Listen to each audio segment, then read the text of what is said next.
무궁화 삼천리 화려강산 대한 사람 대한으로 길이 오전하세. 아멘 아멘. 그 주보에 있는 그림이 소나무 그림이잖아요. 우리나라의 기상이 소나무와 같다. 저 남산 위에 있는 소나무, 저 태백산에 있는 소나무, 비바람에 몰아치고 폭풍 한 소리 내리쳐도 그 기상이 변치 않는 사시사철 푸르는 그 기상을 노래한 것이잖아요. 그래서 우리는 이 애국가가 찬송가라는 사실을 여러분 아십니까? 하나님을 찬양하는, 하나님께서 이 나라를 지키시고 보호하시고 세우셨고 앞으로도 영원히 동해물과 백두산이 마르고 닳도록 길이 보전하실 것이라고 하는 우리의 기독 신앙의 믿음의 고백이라고 하는 사실, 자유민주주의 대한민국이 기독교 정신에서 세워졌다는 사실, 이것을 여러분들 아십니까? 그동안에 우리가 박정희 시절 전두환, 노태우, 김영삼, 우파 정신을 가진 지도자가 국가를 운영할 때는 민족의 기상과 국가의 정신, 국민의 정신을 함양하고 교육하면서 유지되어져 왔던 것을 이제 경험했는데, 우리는 그런 교육을 받으면서 자랐는데 언제부턴지 우리가 알지 못하는 사이에 애국가가 가사가 군데군데 바뀌어져 있고,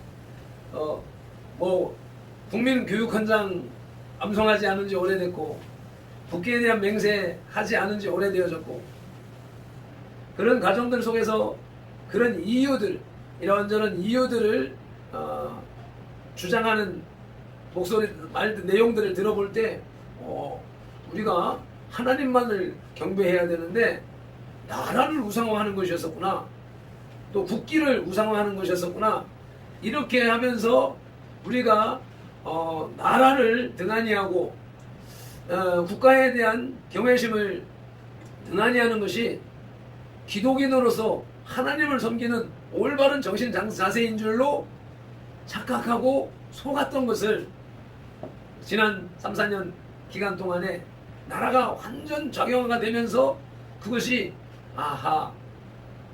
주사파들에 의한 국가 전복을 기획하고 꿈꾸는 우리들에 의한 지속적이고 체계적인 책략 선동이었었구나 하는 것을 이제서 깨닫고 있는 것입니다. 그래서 우리는 이 하나님의 나라를 사모하며 영적인 신앙생활을 하는 사람일수록 오히려 우리가 몸담고 살아가는 이 대한민국을 더 사랑하고 더 지켜야 된다는 것을 다시 한번 깨닫습니다. 우리들의 신앙이 남산 위에 버티고 있는, 태백산 위에 버티고 있는 이런 푸르고 푸르는 기상을 어떤 환경에서도 굴하지 않는 소나무와 같은 믿음을 가져야 된다는 생각인 것입니다. 그래서 또 마찬가지로 초대교회 성도들도 그런 믿음의 정절을 지키기 위해서 사자의 밥이 되는 것, 맹수의 밥이 되는 것을 마다하지 않고, 길거리에 횃불로 태워지는 것을 마다하지 않고 자기 자신들의 신앙을 지켰던 그런 모습을 다시 한번 기억하면서, 이제 이 시대에 예배를 폐하는 시대, 국가가 예배 순서와 방법을 제시하고 지도하는 이러한 로마 시대와 같이 그 왕권 시대의 암흑기를 거쳤던, 종교의 암흑기를 거쳤던 천년 전에와 같은 그런 일들이 오늘날 대한민국 땅에서 진행되어지고 있는 모습을 보면서, 진짜 로마 시대의 그 압박을 받던 초대교회 성도들의 신앙을 지금 갖지 않으면 우리가 하나님을 아버지라 부를 수도 없고 미래의 천국을 소망할 수도 없는 상태가 되어졌다는 것을 생각하게 됩니다. 그래서 오늘도 그런 마음으로 우리가 예배에 임해야 되겠습니다. 서울에 방역 4단계 방역 단계를 선포하면서 전면적으로 교회에 비대면 예배만 허용한다 라고 하는 말을 사용을 합니다. 그동안에 대한민국이 저 주사파들의 용어 전술에 농락당하고 있었는데 이 코로나로 인하여서 그 또 용어 전술에 교회가 말려 들어가서 비대면 예배 허용이란, 대면 예배, 비대면 예배는 기독교 안에 있는 단어가 아닙니다. 이 정권이 만들어낸 용어인데 그 용어에 교회들이 그냥 대면 예배, 비대면 예배를 라는 용어를 막 사용하면서 그들이 제시하는 개념에까지 끌려가고 있는 모습을 우리가 경험하고 있습니다. 그래서 이번에도 비대면 예배를 허용한다 라고 말했는데 그 말을 뒤집어서 생각해 보세요. 그럼 무슨 말이 돼요? 대면 예배는 차단한다, 금지한다는 말이 되는 겁니다. 그러니까 왜 여기에 그들의 용어 전술에 끌려서 비대면 예배 허용하니까 교회들이 알아서 대면 예배 교회에서 모이는 거 하지 말고 20명만 모여서 동영상 인터넷 방송할 수 있도록 하고 일반 성도들은 집에서 앉아서 유튜브를 보면서 예배를 드려라 라고 하는 것인데 이것이 과연 하나님이 원하는 방식일까요? 사마귀가 교묘한 방법으로 교회를 무너뜨리는 과정이라고 하는 것입니다. 그래서 교회들이 혹시라도 오늘 점검하러 교회마다 찾아오지 않을까 하는 그런 염려들을 하더라고요. 그런 염려하는 소리를 들으면서 나는 가서 또 하나의 경고장을 만들어야지.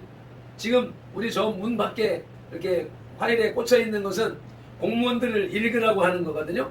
공무원들이 우리의 예배 시간에 점검하러 들어오는 것은 명백한 헌법 위반이다.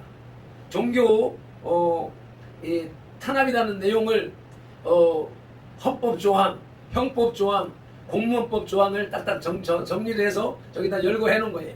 그래서 사무한테 말하기를 누군가가 점검하러 들어오면 먼저 이걸 읽으시오 하고 읽고 난 다음에 거기에 사인을 하시오 이렇게 하고 난 다음에 들어와서 자기 일을 하도록 그렇게 절차를 우리는 진행을 하도록 이렇게 하고 있습니다. 그런데 요번 저들이 서울의 4단계를 선포하면서 비대면 예배 허용이라고 하는 말로 예배를 전면 금지시킨 모습을 보면서 그러면 나도 차원을 달리해야 되겠다. 그래서 무슨 생각을 했느냐면 오늘 이 시간 이후에 저 문을 들어서는 순간에 당신은 법을 위배하는 것이기 때문에 정교 분리의 원칙을 위배하고 헌법과 형법과 공무원법을 위반하는 것이기 때문에 우리는 당신을 고발하기로 했으니 여기에 서명을 하시오. 이렇게 해서 행정 절차를 진행하겠다라고 하는 강력한 경고문을 작성해서 비치해야지 라고 생각을 했는데 요새 계속 어제 같은 경우에는 오전에 1시간, 오후에 1시간 이렇게 잠깐 눈 붙이고 장례식 갔다가 제국분 모임에 갔다 그러니까 말씀을 그런 서류를 준비할 시간도 없었고 말씀을 준비할 시간도 없었습니다. 밤에 말씀 준비할 거라고 강단에서 있다가 그대로 엎드려서 잠이 들어가지고 새벽까지 잠이 들었습니다. 그런 상황에 대해서 생각만 했었을 뿐이지만 우리의 생각을 하나님이 아시고 사탄마귀 귀신이 알기 때문에 사탄마귀 귀신은 두려워서 들어오지 못할 것이고 하나님은 천군천사로 보호하시는 줄로 믿습니다.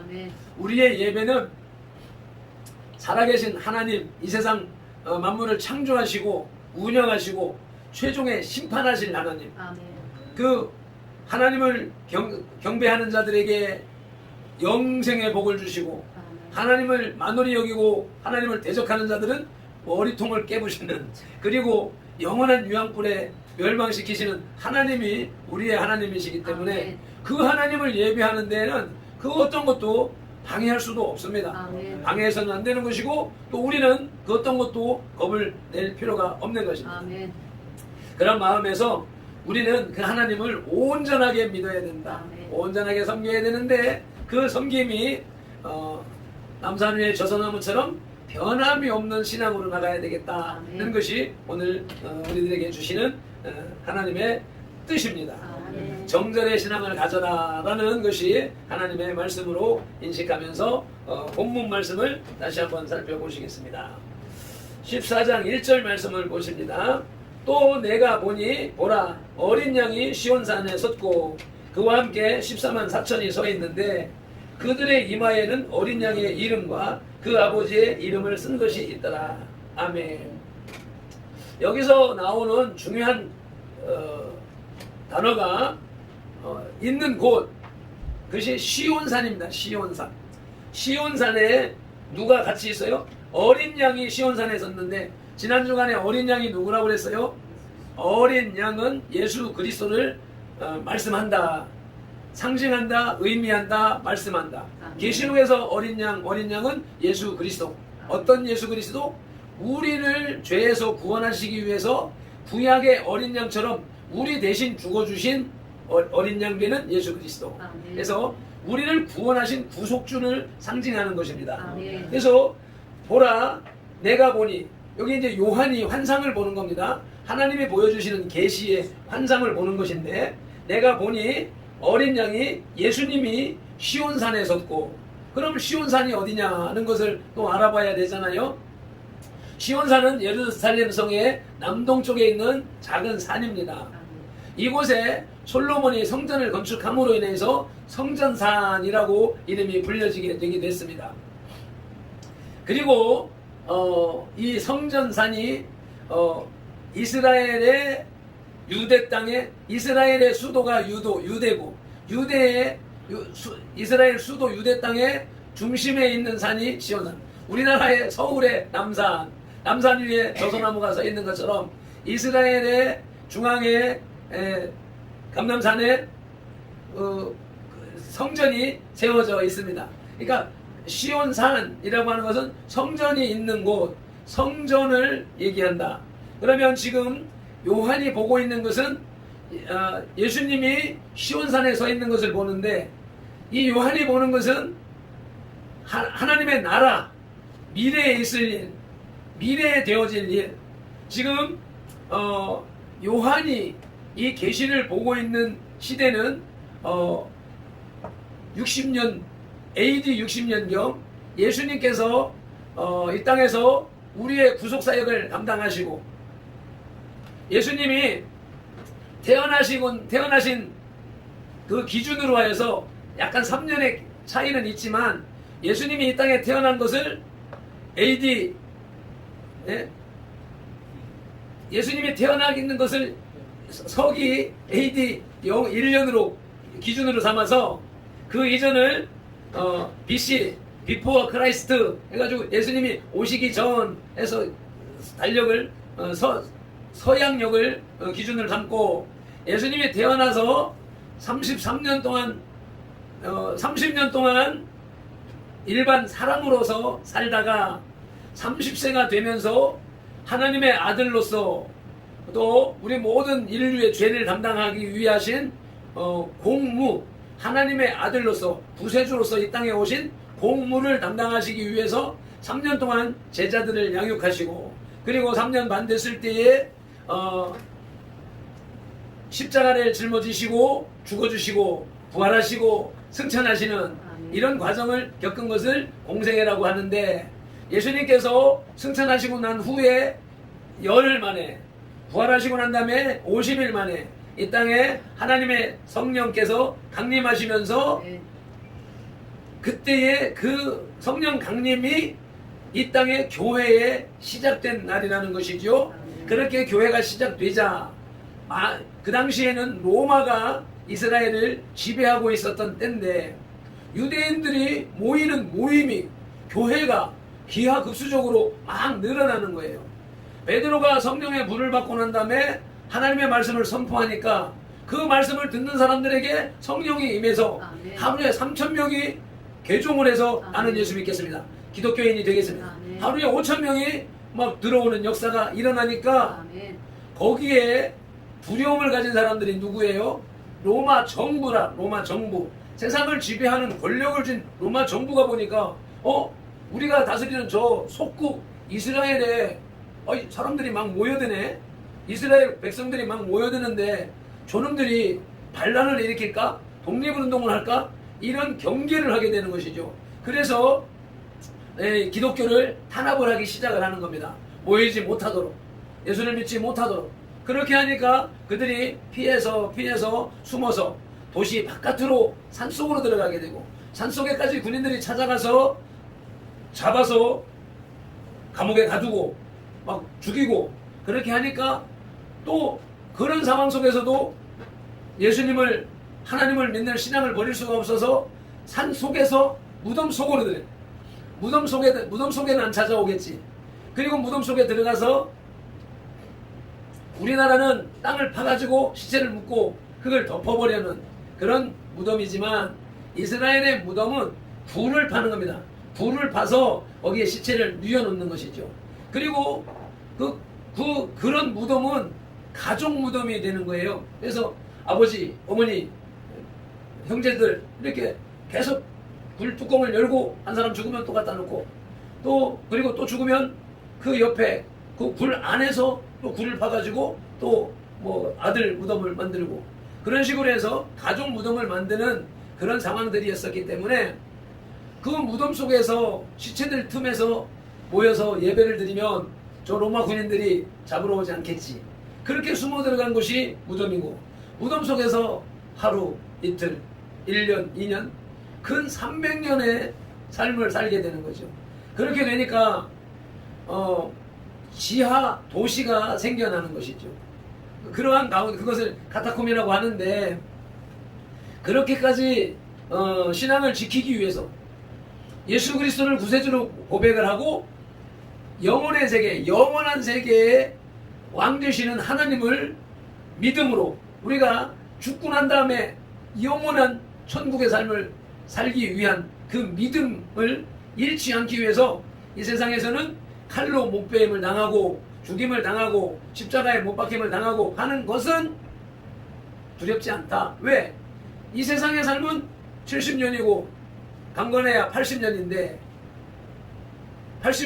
이 세상의 삶은 천국의, 지옥의, 영혼의 세계의 그림자일 뿐이기 때문에, 이 짧은 시간, 오히려 30년, 40년 만에 예수 믿는다고 목베임을 당해서 죽어버린다 할지라도 영원한 세계의 천국이 우리 앞에 있는 것을 보았기 때문에, 아멘. 믿었기 때문에, 그래서 그들은 죽음도 불사하고 그 신앙을 지켰던 것입니다. 아멘. 그와 같은 신앙이 우리에게 필요한 것이다. 아멘. 그래서 그렇게 이스라엘 백성들이 그렇게 무덤 속으로 들어가고 죽음을 마다하면서도 신앙을 지키는 모습에, 이 60년경에 우리가 잘 알고 있는 네로 황제 있잖아요. 네로 황제. 이스라엘의 네로 황제가 우리 과거에 그 코미디 프로에도 나와가지고 저녁 일요일 밤이면 우리 대한민국 국민들을 막 웃음의 동안으로 몰아넣고 그랬는데, 거기 나오는 네로 황제가, 이 사람이 사이코패스라, 뭐 자기가 최고의 시인이고 최고의 극작가고 뭐 이런 정신적인 상태에 빠져 있으니, 이가 생각한 것이 어떤 상황인지는 정확하게는 알 수 없으나, 로마 도시를 재건하기 위해서 확 불을 태워버렸다는 거예요. 그래야 새로운 도시를 만들 수 있으니까. 그리고서는 그 책임을 기독교인에게, 로마 방화의 주범은 기독교인이다 라고 소문을 퍼뜨림으로 인하여서 로마 시민들로 하여금 기독교인들을 혐오하게 만들고, 기독교인들을 잡아서 죽이든지 고발하든지, 그렇게 해서 기독교를 말살하려고 하는 시도를 했던 것이란 말이죠. 그럼에도 불구하고 기독교는 사람의 힘으로는 말릴 수가 없는 종교였었다는 것이 역사적으로 드러난 것이지요. 그런 상황이 코미디에서 네로를 비하하는 것처럼 그런 정신병자로 취급하는 역사 속의 인물, 그런 상황이 지금 대한민국 땅에서 벌어지고 있다는 것이 참 코미디 같은 일이기도 하고 가슴 아픈 일이기도 하고 웃을 수도 없고 울 수도 없는 그런 상황이 우리 가운데서 벌어지고 있는 것입니다. 그런 모습들 속에서 우리가 그 시대에 지금 요한이 지금 환상을 보는 이 장면은 기독교가 그렇게 핍박을 받으면서 요한이 반모섬이라고 하는 채석장, 돌을 캐내는 채석장에서 갇히어서 그 지역에 유배되어서 그 섬 밖으로 나오지 못하는 감옥살이를 하던 중에 하나님께서 계시를 열어주시는 장면이란 말이죠. 그러니까는 갇혀있는 상태, 핍박받는 상태, 이런 상태에서 사도 요한에게 보여지는 환상은 어린 양이 시온산에 섰는데 지금 반모섬 채석장 감옥에 갇혀있는 요한의 눈에 보여지는 것은 성전이 있는 성전산, 성전에 예수님께서 서 있는 모습이라는 것이죠. 그래서 거기에 14만 4천 명이 서 있는데 그들의 이마에는 어린 양의 이름과 그 아버지의 이름을 쓴 것이 있더라. 이것은 사도 요한이 보는 미래 세대의 구원받은 백성들의 하나님의 나라에서의 모습을 지금 보여주고 있는 것입니다. 그래서 시온산은 영적으로는 메시아 왕국, 예수 그리스도 메시아의 왕국, 결국은 하나님이 통치하시는 세계를 말하며 그 중앙, 왕궁이면서 그 법정이면서 통치 센터, 중앙이라고 하는 것입니다. 이것은 구원의 장소이고 최후 승리의 장소라는 것입니다. 이것이 역시 마찬가지로 구약의 개념도 성경을 쭉 시편과 미가서, 요엘서에 보면 그런 장소라고 기록하고 있는데, 신약에도 보면 시온산은 구원의 장소이면서 승리의 장소라고 기록하고 있습니다. 히브리서 12장 22절 보면은 살아계신 하나님의 도성이라고 기록하고 있습니다. 여기에 이곳에 14만 4천 명이 섰다라고 하는 것은 승리하고 구원받은 백성들이 섰다라고 하는 것입니다. 예수님과 함께 섰는 14만 4천인 그들은 이마에 인을 맞은 예수님의 이름과 하나님의 이름이 쓰여져 있다. 이것은 계시록 13장 16절 보면, 바로 앞에 장에 보면은 13장 16절을 읽어보시겠습니다. 그가 모든 자, 곧 작은 자나 큰 자나 부자나 가난한 자나 자유인이나 종들에게 그 오른손이나 이마에 표를 받게 하고, 아멘.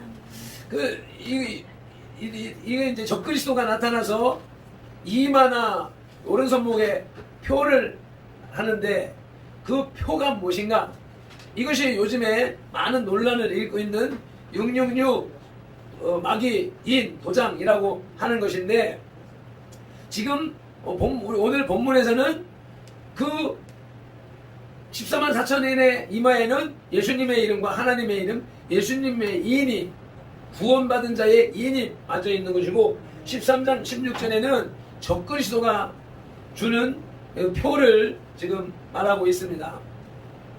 그래서 오른손이나 이마에 인을 맞는 것처럼 또 짐승의 표를 맞으라고 요구하는 것은 이스라엘에게 하나님께서 명령하신 신명기 6장 6절로 8절 말씀 찾아서 읽어보시겠습니다. 신명기 6장 6절로 8절 말씀, 5, 6절. 이것이 쉐마의 말씀인데, 이것은 이스라엘 백성들에게, 구약의 이스라엘 백성들에게 주신 하나님의 말씀이고, 이 시대에 우리 예수를 믿는 우리들에게도 당연히 이 말씀을 받고 이 말씀대로 살아가야 할 하나님의 말씀인 것입니다. 신명기 6장 4절로부터 9절까지 읽겠습니다. 이스라엘아 들으라. 우리 하나님 여호와는 오직 유일한 여호와시니 너는 마음을 다하고 뜻을 다하고 힘을 다하여 내 하나님 여호와를 사랑하라. 오늘 내가 내게 명하는 이 말씀을 너는 마음에 새기고 내 자녀에게 부지런히 가르치며 집에 앉았을 때든지 길을 갈 때든지 누워있을 때든지 일어날 때든지 이 말씀을 강론할 것이며 너는 또 그것을 내 손목에 메어 기운을 삼으며 내 미간에 붙여 표로 삼고 또 내 집 문설주와 바깥 문에 기록할지니라. 아멘. 8절 말씀에 하나님의 말씀을 내 손목에 메고 내 미간, 이마, 눈썹과 눈썹 사이에 붙여서 표로 삼으라.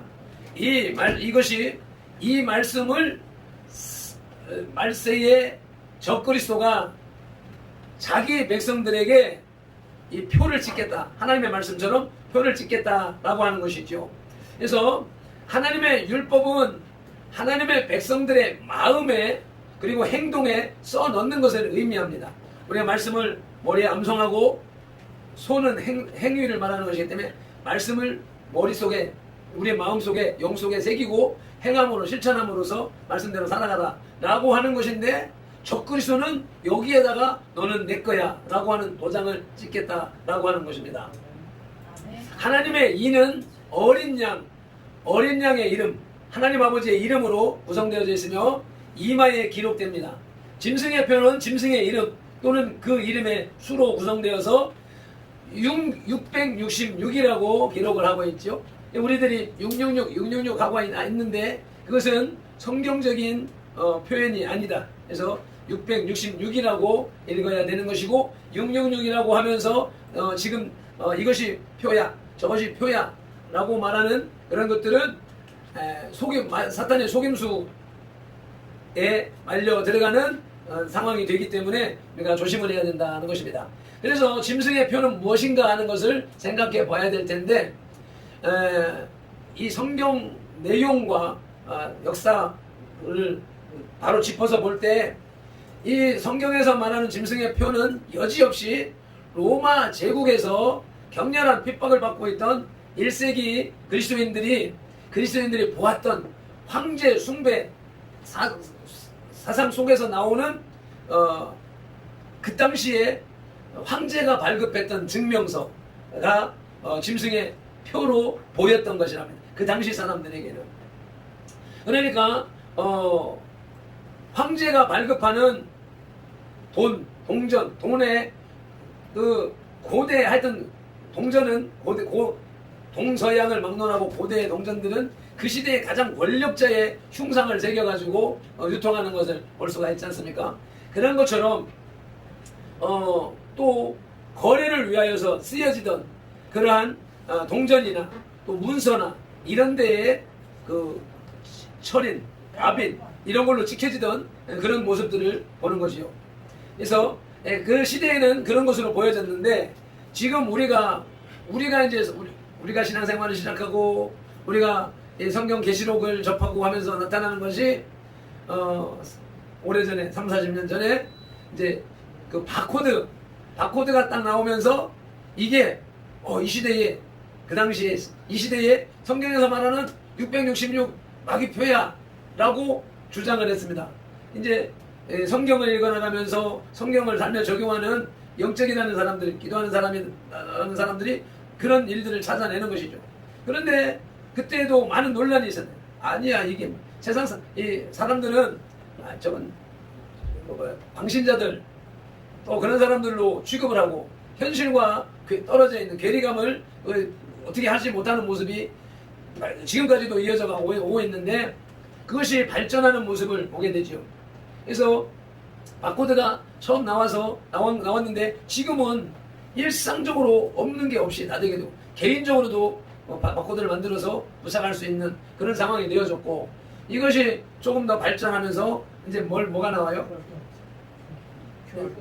QR코드 이제 요즘에 이제 바코드가 QR코드로 사각의 그림으로 이제 진화된 것이고 이제 이러한 것들이 우리의 삶에 적용되어져 가는 것은 처음에 바코드 다음에 나온 게 뭐냐면 IC 회로 칩, IC 바코드 가지고 은행 계좌에 통장에 쳐서 그거 인식해가지고 하도록 되어져 있었던 것이 이제는 카드로 바코드가 그런 카드가 IC 회로 카드로 테이프로 나왔다가 그 다음에 칩으로 발전하면서 그 정보가 이제 우리 신분증에 주민등록에도 전부 다 그 칩이 다 들어가 있는 전자 카드화가 되어져 있는 상태잖아요.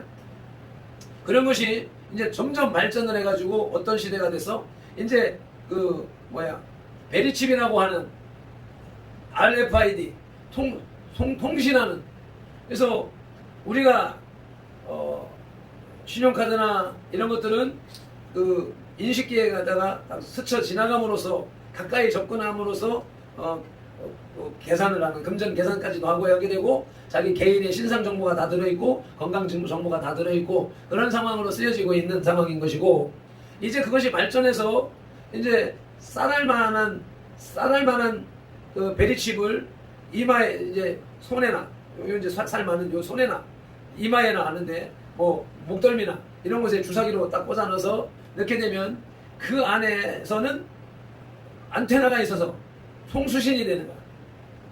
그렇게 되니까 국민 그러니까 홀로 사는 노인들, 노약자들을 관리하기 위해서 그분의 건강 상태, 그분의 모든 이력, 그분의 살아온 역사, 그 사람의 재산 능력, 모든 정보들이 다 그 속에 다 들어있어서 이제 이것을 베리칩으로 만드는 것이 카드를 들고 다니고 칩을 들고 다니고 하다 보면 다 잊어버리니까 그걸 잊어버리는 것을 몸속에다 집어넣어 버리면 잊어버릴 일이 없는 것이죠. 그래서 노인들의 그런 기록을 담아놓고 이분이 혼자 어디 갈 길 가다가 딱 쓰러졌을 경우에 어떻게? 그러니까 얼른 이제 그 RFID 그 검색 시스템을 통하여서 딱 갖다가 요즘에 스캐너 있잖아. 조그만하게 생긴 거. 그거 뭐 온도계 같은 거 이런 것처럼 갖다 쓱 대면은 그 사람의 모든 정보가 나오니까 바로 응급조치를 취할 수 있다라고 하는 그 목적으로 시행된 것이죠. 그래서 지금 서구 유럽이나 몇몇 개 국가에서는 또 정보기관에서는 이미 그것을 상용화하고 있는 것들이 많이 있습니다. 그리고서는 그것이 666 마기 인이다, 마시면 안 된다 라고 난리를 쳤습니다.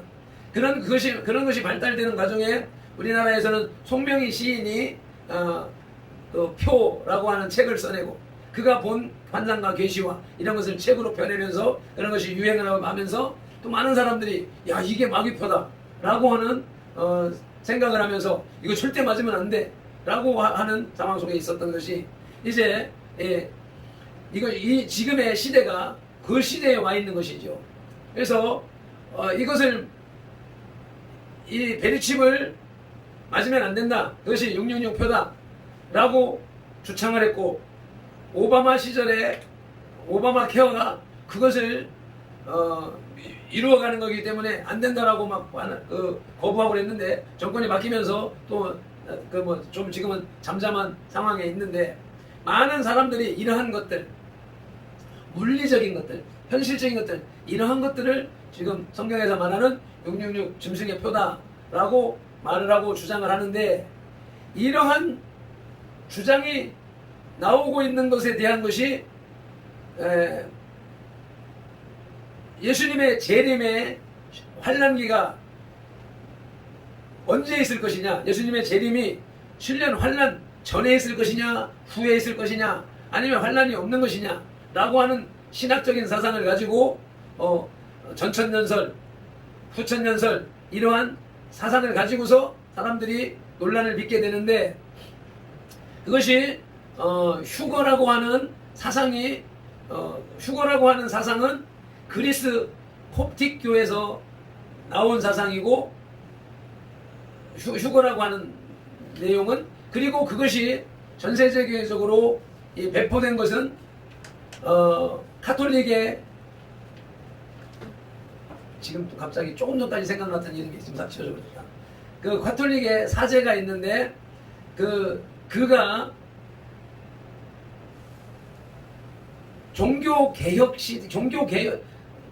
종교개혁은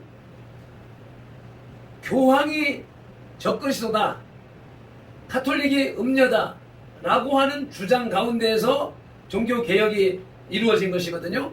그래서 개혁교회는 음녀는 여기서 말하는 여자, 음녀는 카톨릭이다, 그리고 여기서 말하는 짐승, 적그리스도는 교황이다 라고 하는 것이 종교개혁기에 개혁교회가 나오면서 배포되어진 주장입니다. 이 주장을 뒤엎기 위해서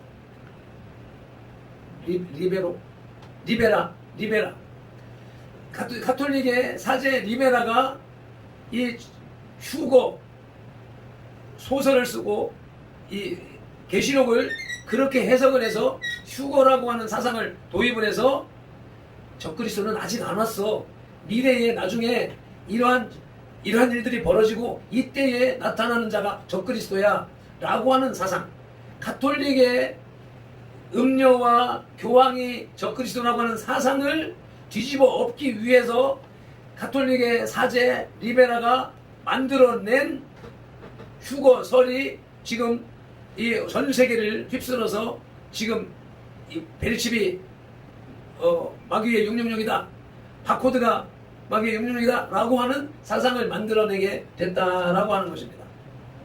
그래서 그러면은 그거에 대해서 보니까 손원배 목사님이 강의를 한 것이 있더라고요. 그러니까 그래서 지금 많은 사람들이 베르칩이 666표야 맞으면 안 돼 라고 말을 하지만, 손원배 목사님이 신학자가 보는 관점에서 볼 때는 성경에서 이루어지지 않아 있는 것이기 때문에, 성경은 그렇게 말하고 있지 않기 때문에 이래서 그거는 아직 666표가 아니다. 666표는 언제 마귀가 이제 적그리스도가 강압적으로 집어넣는 것이 마귀의 적그리스도의 666표이지, 지금은 강압적으로 넣는 것이 아니고 일반 생활을 위해서, 삶의 편리를 위해서 상업적으로 쓰여지는 이런 도구일 뿐이다. 지금 현재로는 이것이 666 베르칩이 마귀의 666표다라고 말할 수가 없다라고 신학자의 입장에서 정의를 해주고 있습니다. 그 사실을 저도 전에부터 인식하고 그렇게 인정을 하고 있었습니다. 그러나 이러한 것들이 미래에 이걸 받지 않으면 안 되는 세상을 만들어가는 과정에 있는 것은 사실이다. 이런 것을 인식해야 됩니다.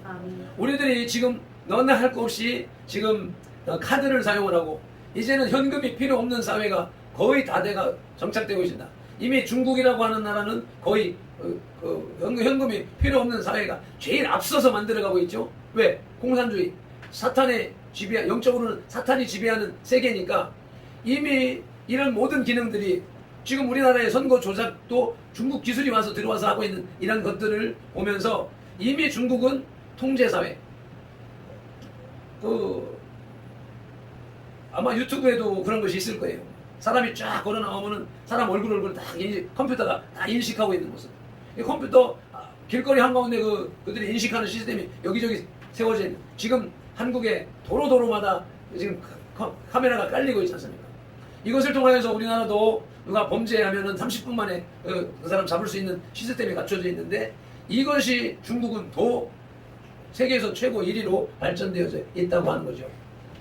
그래서 지금 이러한 상황이, 지금 현재로는 베르칩이 666 마귀표다라고 말할 수는 없지만 환경은 그렇게 만들어가게 되어져 있고, 언젠가 어느 때 현금이 필요 없는 시대, 사람들마다 다 카드를 가지고 살아가는 시대, 카드 한 개, 두 개, 10개, 아이고 불편해, 칩 하나로 딱 만들어서 몸속에다 딱 집어넣으면은 다 편리한, 그래서 편리한 사람의 편안함을, 육신의 정욕, 이생의 자랑, 안목의 정욕을 추구하는 삶으로 나가서 편하게 살아가던 시절에 나중에 이제 가가지고 딱 법을 개정을 해가지고 통제를 딱 시작을 하게 되면, 그때 가서는 없으면 안 맞으면 안 되는 세상, 그렇게 된 세상에서 그때에 맞는 것은 마귀가 통제하는 시대에 맞는 것이니까 성경적으로도 그게 마귀표다 라고 부인할 수 없는 상황이 돼버리게 되는 것인데, 그럼 그 전에 그런 상황 앞서서 미리 맞은 사람들은 뭐예요? 그 다음에 통제되는 것은 어떻게 되는 거예요? 그래서 이것도 지금 마귀표는 아니라 할지라도 그것을 준비해 나가고 있는 것이기 때문에 우리들은 될 수 있으면 그것을 피하는 것이 옳지 않겠는가 하는 생각을 해보는 거예요. 이것은 이제 뭐 성경에서 그렇게 기록하고 있지 않기 때문에 이건 개인의 생각이라고 밖에 할 수밖에 없는 것이지만, 그래 지금 이런 가운데 이런 상황 속에서 지금 벌어지고 있는 것들이 백신 맞는 거잖아요. 백신을 왜 그렇게 맞히려고 하느냐? 순천향대 이은미 교수인가 어떤 사람이 펜앤마이크에 나와가지고 그것을 지금까지의 코로나 방역은 완전 가짜 사기 조작이다라고 하는 것을 정부에 발표된 것 이런 것들을 다 그래프로 그려가지고, 그래서 지난 처음 발병했을 때 8월 15일 날 쭉 그 데이터를 가지고 분석을 하니까 8월 15일 날은 0.8% 그 확진율이 그밖에 없었다. 그러니까 그 확진율로, 그러니까 그들은 이 정권은 숫자 검사를 많이 해가지고 확진 숫자를 많이 올려가지고 그것을 보도해서 국민들을 겁을 주고, 그렇게 해서 사건 있을 때마다 그렇게 했다는 거지. 그러면서 지금도 1000명이 나오는 것은 검사를 많이 해가지고 확진자 수를 많이 늘려가지고 그것을 보도해버려. 이들도 거짓말을 안 한다고 하는데 보도하지 않는 것이 거짓말인 거잖아. 그래서 편파적으로 보도하는 것이, 이러한 것을 순천향대 의사 또 지금 의사들이 지금 반발을 해서 이제 거부하고 나서는 이런 때가 됐는데, 이런 지금 이 과정 왜 백신 맞고 코로나 걸려서 죽은 사람보다 이제는 백신 맞고 죽은 사람이 더 많아져 버렸어요. 그런데 왜 맞추려고 하느냐? 왜 젊은 애들은 죽지를 않는데 왜 젊은 애들까지 백신을 맞추려고 하느냐? 여기에는 다른 의도가 있는 것이 아니냐? 그러니까 의사들이나 과학자들은 추측하는 말은 하질 않아요. 그러면서 무슨 다른 의도가 있는 게 아니냐? 다른 의도가 있는 게 아니냐라고 말할 때, 종교인인 우리들은 계시록을 읽고 알고 믿고 그 세계를 바라보는 우리들이 볼 때는 두말할 나위 없이 여기에는 사탄의 666 마귀인이라고 하는 목적이 들어있다. 그것은 얼마든지 추측할 수 있는 것이고 합리적으로 의심할 수 있는 것이잖아요. 그런 개념이기 때문에 안 맞아서 죽는 비율보다 맞아서 죽는 비율이 더 높아져 버렸는데 그럼 맞을 필요가 뭐가 있느냐? 여기에서 그 많은 국민들이 의심을 갖고 있는 그 뒤 배경에는 계시록에 이러한 의미가 있기 때문에 이것을 의심하지 않을 수가 없다. 그런데 미국의 수많은 과학자들이 이건 절대 맞으면 안 됩니다. 그리고 동영상에 여러 유튜브에 나와 있는 것처럼 백신을 맞고 난 다음에 자석이 몸에 붙는다는 거예요. 그리고 시간이 이틀 3일 지나니까 그 자력이 더 세진다는 거예요. 그 유튜브에 영상도 돌고 있습니다. 그러니까 뭔가 기능이 있다. 그 유튜브 영상이 나오기 전에 미국의 의사가 이거는 무슨 젤, 실리콘, 하여튼 무슨 이제 과학적인 이름은 무슨 젤이라고 하는 젤. 이게 백신 주사가 들어가서 이것들이 몸 안에 들어가서 반응을 일으켜가지고 하나의 형체를 갖추게 된다. 그게 이제 지금은 베리칩이라고 하는 캡슐 속에 들어있는 쌀알 만한 기계적인 것을 몸에다 집어넣는 상태였지만, 그 기술이 발전을 해가지고 주사 약으로 실리콘을 집어넣으면 그게 몸 안에 들어가서 반응을 해가지고 전파, 정보, 이런 기능을 다 한다 하는 과학이 그만큼 발전해. 우리가 과거에 공상과학, 만화, 영화 이렇게 하던 것이 현실이 되어졌던 것처럼 지금 공상과학이 그 단계에 있으니까 그것도 가능한 것이, 우리의 과거의 삶을 볼 때 미래의 삶도 가능하다라고 하는 것을, 그런데 과학자가 그런 주장을 하고 있다라고 하는 것이죠. 그래서 여기까지 왔기 때문에 지금 백신을 맞으려고 애쓰는 사람들은 그럴 필요가 없다는 겁니다.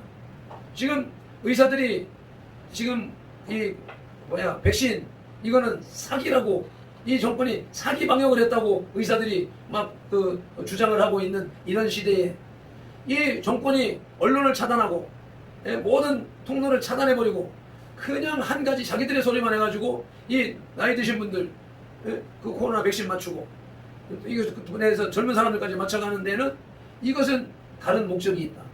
이것에 대하여서는 과학자들이, 기독인들이 이런 분야에서 의심을 해왔었던 것인데 그것이 점점 드러나고 있다. 그래서 이게 성경에서 말하는 말세에 일어나는 일들이 계시되어져 있는데 그런 일들이 우리 앞에 점차적으로 현실적으로 나타나고 있는 중이다라고 하는 것입니다. 그래서 우리가 이제 성경적으로 이것이 현실적으로는 그래 가는데 영적인 의미를 살펴볼 것 같으면 내가 이제 앞뒤를 쭉 갔는데 여기에 요한계시록의 짐승의 표는 무엇을 상징하는가? 1. 요한계시록의 짐승의 표의 의미는 하나님의 인과 예리한 대조를 이루고 있습니다. 인과 표의 근본적 기능은 소유권이요, 정체성이요, 그리고 보호입니다. 하나님의 인, 마귀의 표, 이것의 기능, 너는 내 거야. 하나님의 우리 본문에 나오는 그 이마에는 어린 양의 이름과 그 아버지의 이름이 쓴 것이 있더라. 이건 하나님의 이름이야. 하나님이 너는 내 거야 라고 도장 찍은 것이 예수님하고 함께 서 있는 14만 4천인의 이마에 써 있더라. 그런데 지금 마귀는 666 표를 심으려고 해. 그 표는 뭐라고? 너는 내 거야. 너는 마귀 거야. 소유권과 정체성. 그러니까 너는 내 거니까 내가 보호해 줄게. 세상이 뭐라고 그럽니까? 이걸 베르칩을 맞고 하는 목적이 뭐예요? 건강을 지켜주고 길 잃어버렸을 때 찾도록 가지고 도와주고 보호하는 기능이라고 얘기하고 있지 않습니까? 이와 같이 우리는 하나님의 인을 맞아서 하나님으로부터 보호하심과 도우심을 받아야 됩니다. 또 그리고 각각 이 표를 맞는 것은, 인을 맞는 것은 하나님에 대한 충성의 표이거나 충성의 인이거나 짐승에 대한 충성의 표입니다. 계시록 12장에서 14절은 위기의 때의 충성과 순종의 표준은 하나님의 계명임을 강조하고 있습니다.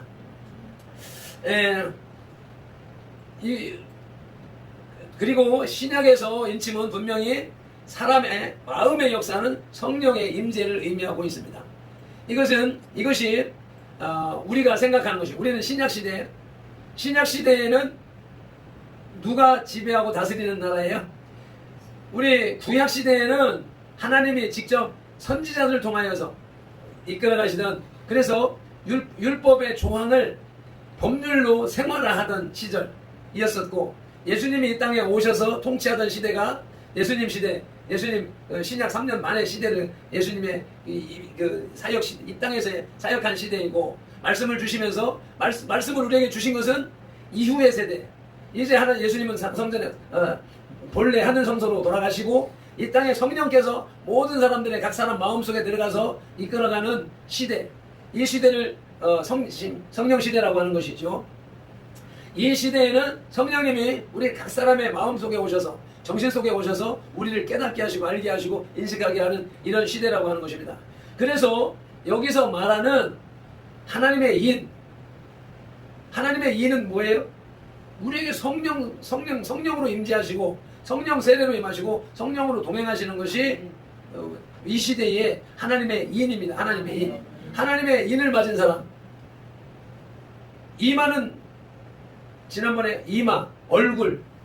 우리말로 얼굴은 얼은 뭐예요?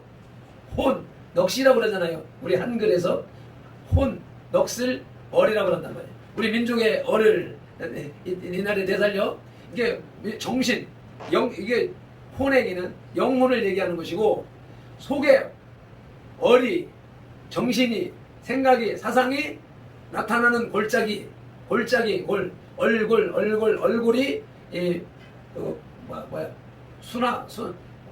변화되어서 얼굴이 됐다, 이렇게 얘기를 합니다. 그래서 얼굴은 우리의 속, 마음이 나오는 것, 표현되는 것.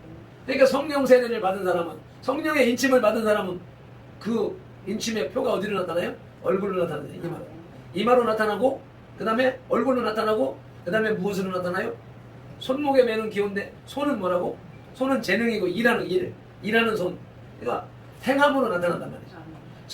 하나님의 인을 받은 사람은, 성령을 받은 사람은 얼굴에서 광채가 나고 그의 행동이 남을 살리고 하나님의 영광 나타내는, 그것을 나타나는 것이다. 이게 하나님의 인을 받은 자들인 것이고, 사탄의 이는 뭐예요?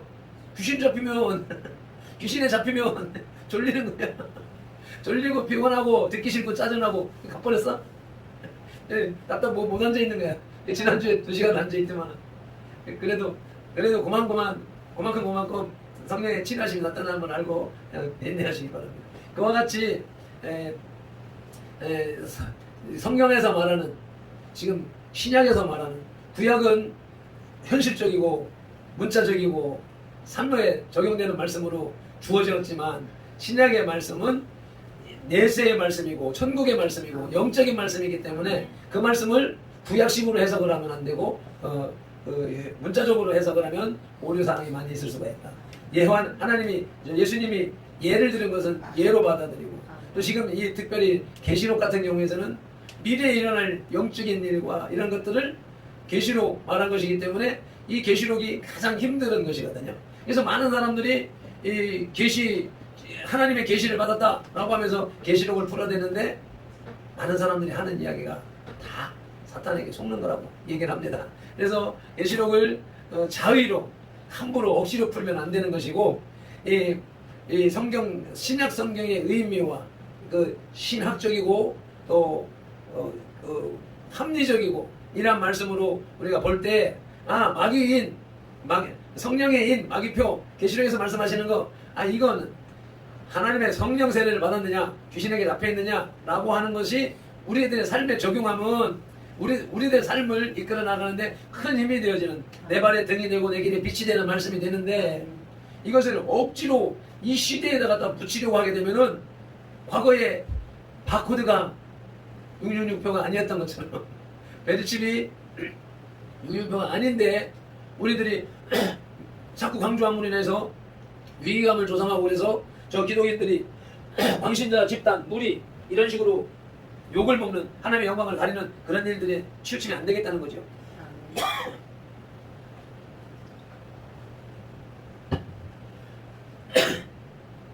그래서 그리고 여기서 두 번째, 내가 하늘에서 나는 소리를 들으니 맑은 물소리와도 같고 큰 우레소리와도 같은데, 내가 듣는 소리는 검고 타는 자들이 그 검고를 타는 것과 같더라. 3절에 그들이 보좌와 네 생물과 장로들 앞에서 새 노래를 부르니 땅에서 속량함을 받은 14만 4천 밖에는 능히 이 노래를 부를 자가 없더라. 아멘. 그러니까 우리가 정결한 신앙을 갖기 위해서는 첫째로는 시온산의 선자, 예수님과 함께 시온산에 서 있는 것처럼 그런 사람이 돼야 된다. 그럼 우리 식으로 지금 현대 우리에게 적용하려면 어떻게 해야 돼요? 교회 예수님이 계시는 교회에서 교회 생활이 생활화가 돼야 된다. 우리들이 매일 저녁에 예배드리는 것 같은 이러한 삶의 태도가 이 말씀을 따라가는 개념이라는 것이고, 두 번째는 새 노래를 부르는 자가 돼야 된다. 우리의 정절 있는 신앙을 하기 위해서는 날마다 새 노래로 찬양, 새 노래로 찬양 노래하는. 그래서 전에도 말씀드렸던 것처럼 맨날 가사 새로 쓰고 작곡 새로 해가지고 새 노래가 아니라, 어제 부른 찬송을 오늘 부르더라도 그 찬송 속에서 새로운 은혜를 경험하고 새로운 깨달음을 느끼면서 이렇게 해서 날마다 새로운 노래를 불러야 되는데, 오늘 계시록 2장 14장 2절로 3절에서는 뭐라 그래? 하늘에서 나는 소리를 들으니 많은 물소리와 같다. 많은 물소리가 어떤 소리예요? 많은 물. 폭우가 쏟아질 때, 소나기가 팍 쏟아질 때 많은 물소리가 나죠. 그거보다 더 많은 물이 뭐였어요? 폭포, 물이 막 떨어져. 폭포 소리 막 구르릉 천둥 소리로 들리지 않습니까? 많은 물소리가 같고 큰 우레소리가 같고 큰 천둥 번개 소리가 같고, 그런데 그 소리가 검은 곳 타는 자들이 검은 곳을 타는 것 같더라. 음률박자 높낮이 곡조가 있더라. 큰 진동을 일으키는 커다란 소리, 거기에 새 노래, 이 하나님의 찬송이고, 그러니까 제가 허블 망원경으로 보는 그 우주 사진을 보면서, 전체 사진을 보면서, 우리는 볼 수가 없는 것을, 하나님은 이런 것을 만들어 놓고 이런 것을 보시면서 즐기셨구나 라고 하는 생각을 해봤는데, 하나님의 찬양을 듣는 찬양은 어떤 찬양이겠는가?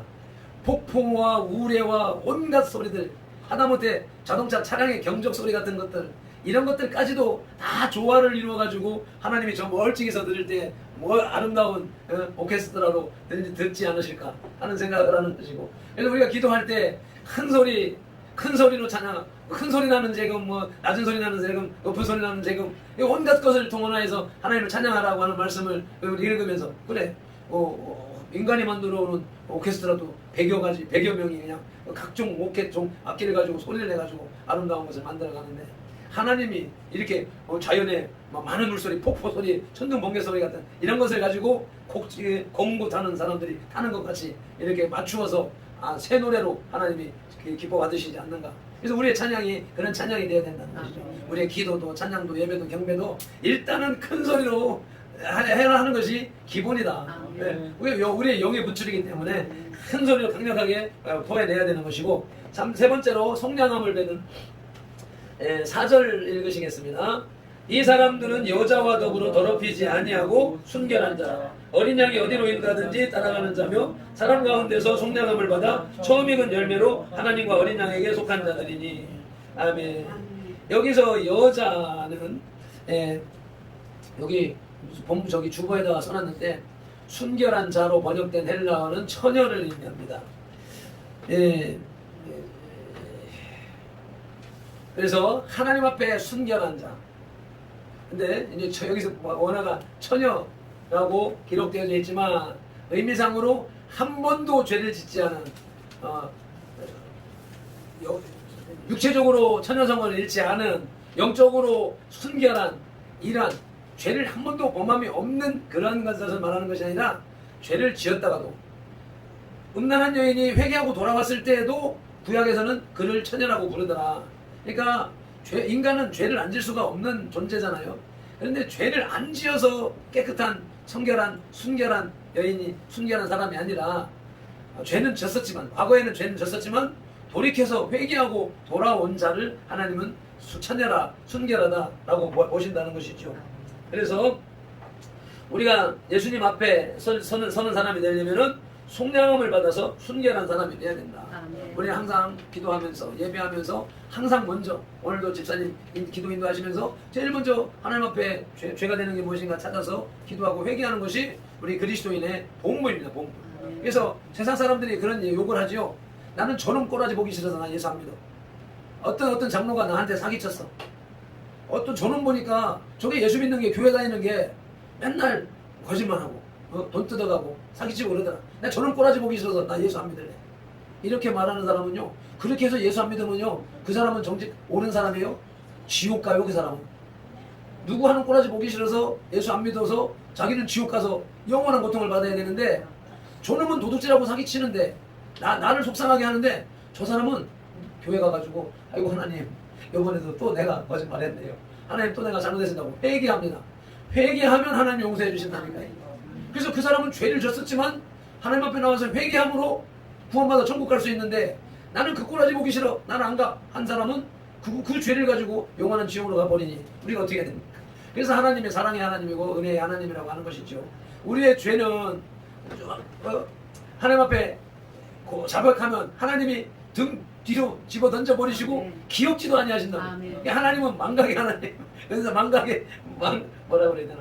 망각의 은사를 가지시면 하나님이 망각하시는 분이기 때문에 무엇을? 우리의 죄를, 우리가 한번 고백한 죄를 망각해 버리시는 분이기 때문에 우리가 구원의 소망이 있는 거란 말이죠. 마지막 네 번째 5절 시작. 그 입에 거짓말이 없고 흠이 없는 자들이더라. 아멘. 예수님 앞에 선 자 14만 4천인. 여기 14만 4천이라고 하는 숫자에 대해서 저 신천지나 이단들은 14만 4천, 우리가 14만 4천 되면 우리만 하나님 나라 간다라고 하는데, 그들은 말씀을 제대로 인식하지 못하는 인간들이에요. 그런 자들이 이제 교주를 하고 해서 수십만이, 10몇만, 전에 15만이 넘어갔다 뭐 어쨌다 그래. 15만이 넘어가니까 또 이거 말씀을 또 바꿔가지고 딴소리 하더라 그랬는데, 여기서 예수님 앞에 선 자가 14만 4천이는 예수님 보좌 앞에 예수님과 함께 서 있는 자들입니다. 이들은 어떤 자들? 여기서 오늘 본문에 말씀하는 것처럼 새 노래를 부르는 자요, 속함을 받은 자요, 거짓과 흠이 없는 자요, 주의 이름을 위하여서 목배임을 당한 자들. 예수 믿기 때문에 너 예수 믿으면 내가 죽여? 지금 이슬람들이 그러고 있잖아요. 과거에 우리 일제시대에 그랬잖아요. 신사참배 해라. 아, 나 신사참배 안 해. 그건 우상 섬기는 거야. 그러니까 주기철 목사님 같은 사람들 못박힌 송판으로 걸어가도록 해서 죽여버렸잖아요.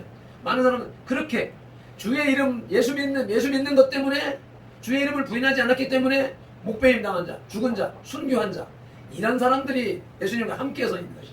그래서 그리고 이제 그 선교사들 뭐 많은 사람 영혼을 구원한 자들 많은 사람을 옳은 대로 돌아오게 하자는 하늘의 빛과 같이 빛나리라고 예수님 편에 가 있는 그런 모습들이기 때문에 여기에 나와 있는 14만 4천은 대충 교회나 왔다 갔다 하고 그래 신천지 왔다 갔다 신천지 등록했다고 해가지고 예수님 앞에 가는 것이 아니라 성경 말씀대로 살고 성경 말씀을 이루기 위해서 죽임을 당한 사람 그렇게 거룩하고 성결한 예수님처럼 바울처럼 살았던 사람들이 14만 4천을 얘기하는 것이고 그 위에 수많은 무리들이 허다한 무리들이 있습니다.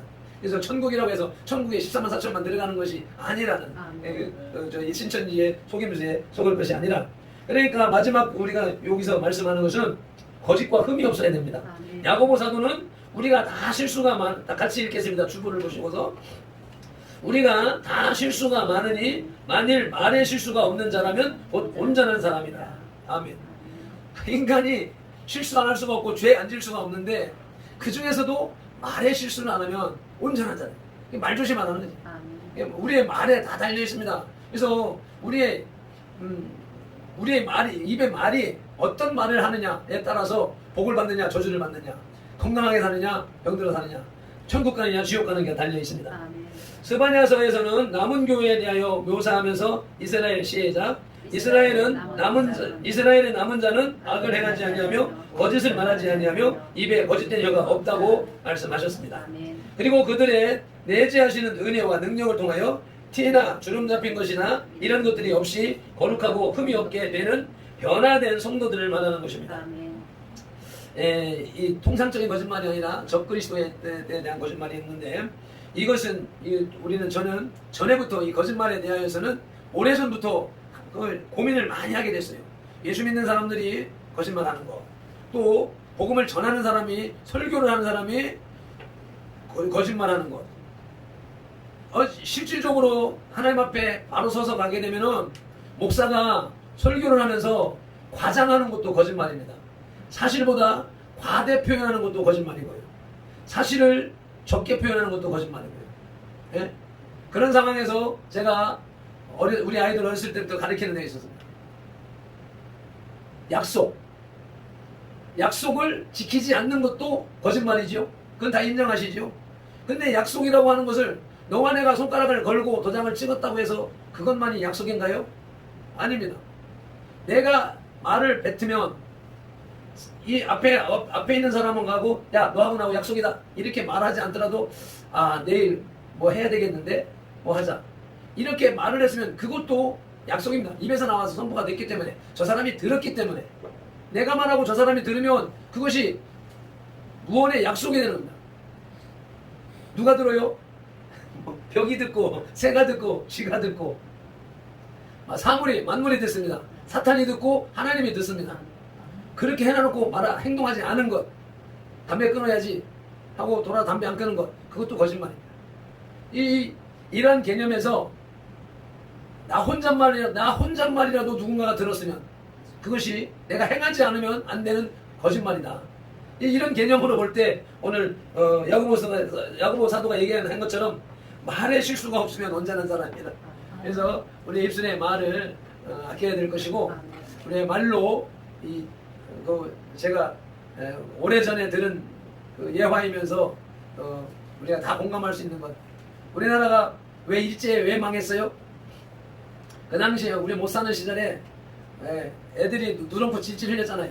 우리 어린 시절도 그래서 뭐 소매로 코 훌쩍 문지르면 소매가 문들문들 했었단 말이에요. 우리 어린 시절에가.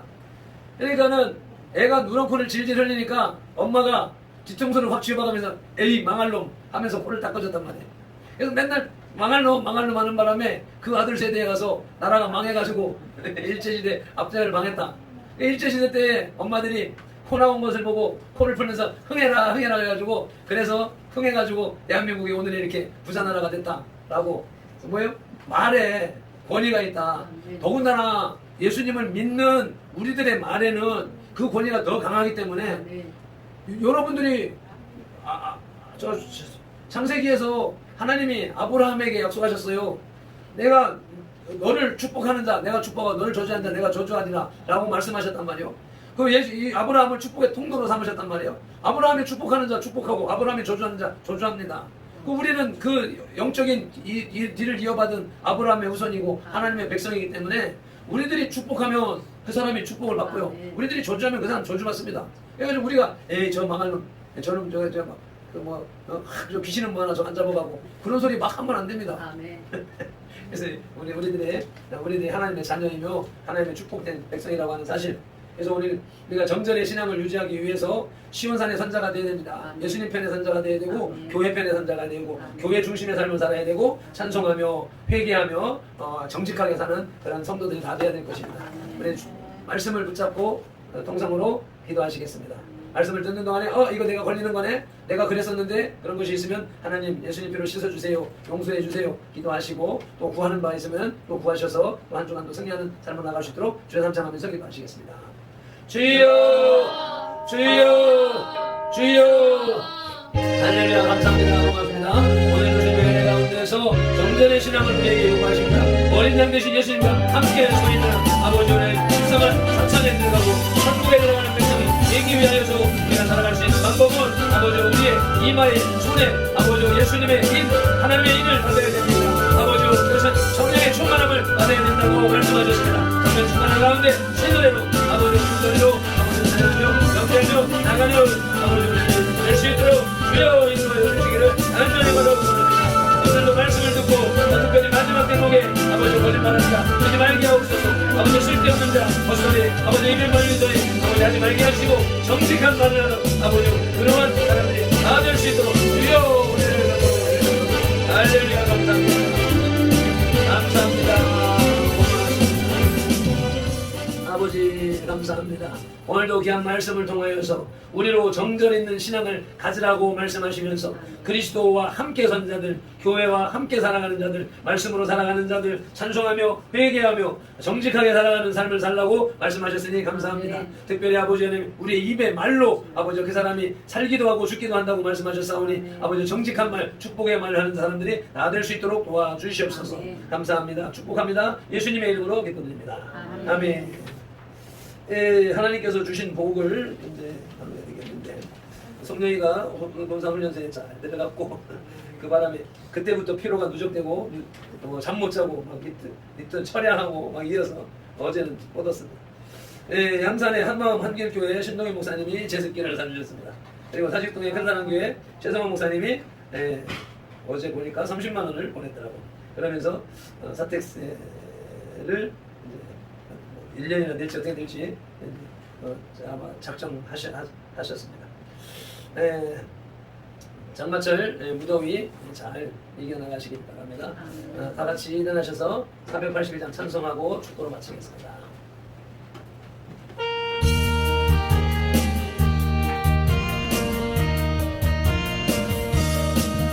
참 즐거운 노래를 늘 높이 불러서 이 세상 사는 동안 주 찬양하겠네. 북주실 산에 올라 멀리 바라보니 나 건너갈 요단강 뚜렷이 보이네. 아멘 아멘. 참말로 노래 늘 높이 부르세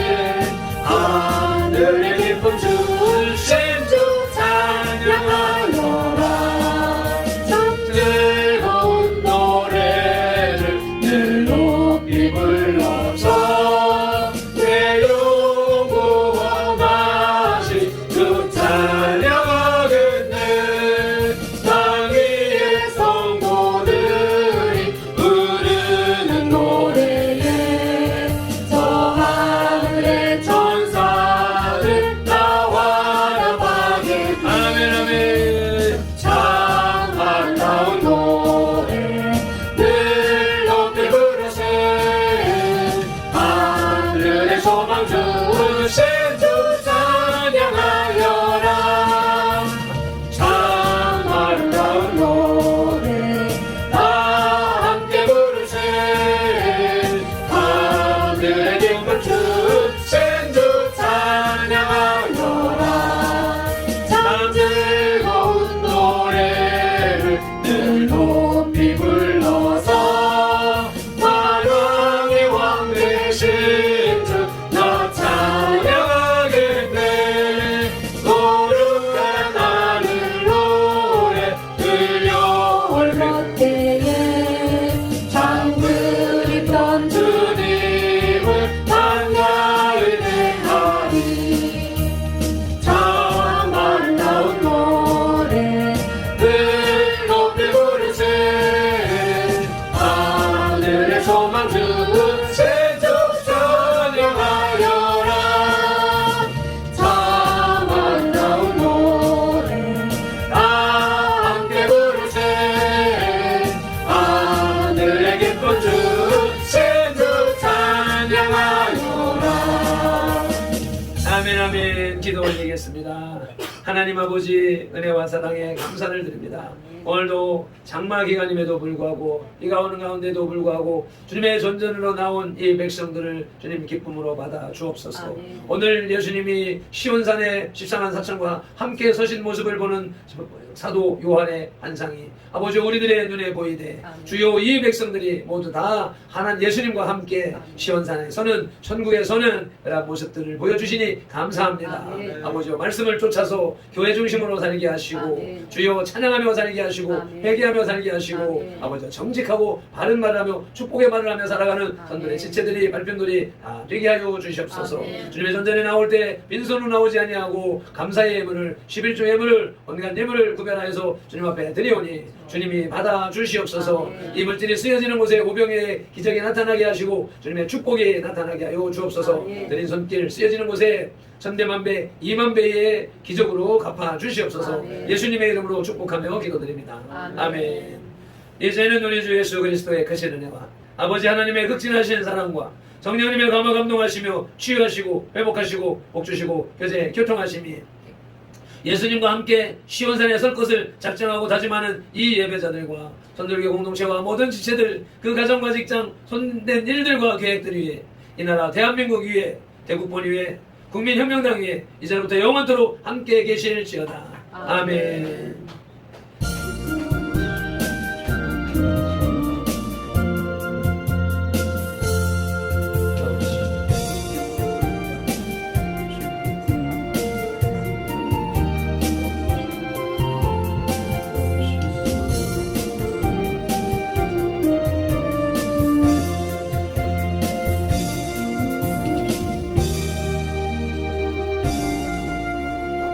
아멘 아멘. 모든 영광을 하나님께. 할렐루야.